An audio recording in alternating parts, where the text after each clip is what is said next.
Alright, hello, my wonderful students. This is foldable number 3 of section 4.5, using synthetic division. Alright, so this is when we start to get to the cool stuff, and you guys are going to be like, what? How come you didn't show me this before? And it's because I need to show you everything, and then, you guys get to decide what you guys want to use. So synthetic division is super cool. It has a lot of things we can use with it, but we're going to go ahead and get started.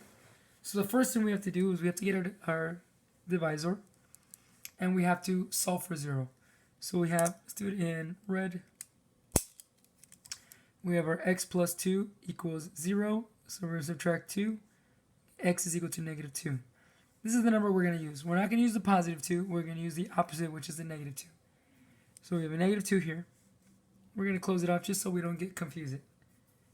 Okay, then we're going to go ahead and write the coefficients of each number. So 1x cubed would be 1. Negative 14x squared would be negative 14.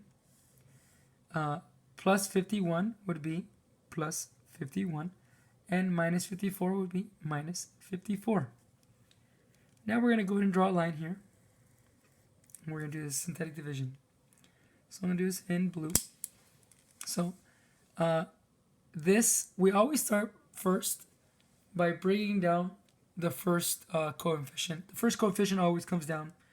No matter if it's a 1, if it's a 30, doesn't matter what it is, it always comes down first. Now what we're going to do is we're going to multiply this number by this number here and put it here and then add. So negative 2 times 1 is negative 2.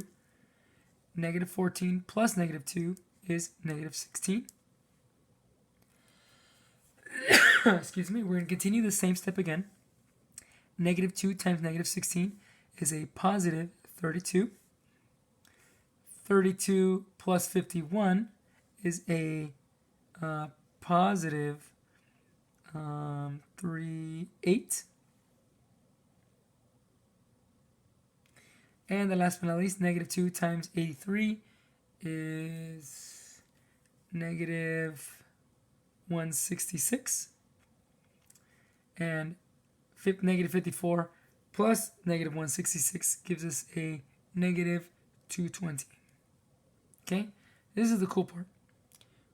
We go back from the end, starting with the remainder, and then go the other way around.